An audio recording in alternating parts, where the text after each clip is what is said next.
All right, diving in today, folks, getting ready to tackle something pretty fundamental. Photosystem II, Oh, Photosystem II. the sun-powered engine. That kicks off photosynthesis Right? in plants, algae, and cyanobacteria. Yeah. So basically the origin of the air we breathe. Pretty important. Yeah, I mean, our goal for you is to understand the crucial role, appreciate the amazing complexity behind every breath you take. It's true. I mean, every breath you take. It's kind of wild when you think about it. Photosystem II. Right. Yeah. And so to sort of wrap your mind around it, imagine it as like the initial energy converter in a massive biological power plant. Exactly. Photosystem II, as your sources detail, it's the first protein complex involved in harnessing light energy for photosynthesis. And this is where sunlight starts its incredible journey to fuel life. So photosystem 2, it grabs sunlight Yeah, and uses that energy to excite electrons. that's right. These energized electrons then move along a pathway that eventually leads to the creation of fuel for the organism. But here's the really, really ingenious part. Okay. To keep this electron flow going, photosystem 2 has to replace the electrons it loses. Right. And it does this, get this, by splitting water molecules. What's so fascinating is the direct result of this water splitting, right? So beyond providing those replacement electrons, it releases hydrogen ions, which are, of course, important for energy storage and, crucially, molecular oxygen. Yeah. Your sources emphasize that this is the source of almost all the oxygen in Earth's atmosphere. I mean, this is an event that fundamentally changed our planet. It's absolutely mind-blowing to think about. And this water splitting happens at a specific site within photosystem 2. Right. A tiny cluster of manganese and calcium ions, known as the oxygen evolving complex, or OEC. That's it. Like, think of it like a microscopic water splitting machine. Totally, yeah. Takes 2 water molecules and through a 4-step process extracts 4 electrons to produce 1 oxygen molecule. Scientists have actually mapped out these 4 steps in the OEC, right? They're calling them S states, from S0 to S4. Okay. And your sources describe how experiments using flashes of light, revealed that oxygen is released after every 4 flashes, corresponding to the completion of this cycle. It's really, really interesting. In darkness, the OEC tends to rest in the S1 state, ready for the next burst of sunlight. It's like a 4-stage loading and firing mechanism for oxygen production. Whoa.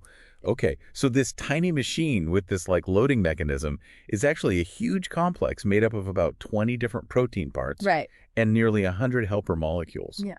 Key players are the D1 and D2 protein subunits, which form the central reaction hub.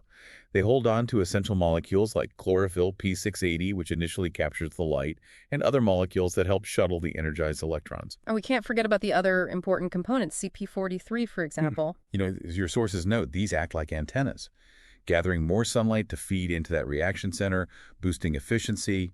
CP43 also plays a role in holding that crucial manganese cluster in place. It's a highly coordinated effort between all of these components. So now here's where it gets really, really interesting. Okay. Your sources point out that certain chemicals can interfere with photosystem 2's operation. Things like DCMU and herbicides like atrazine and diuron are known to block it.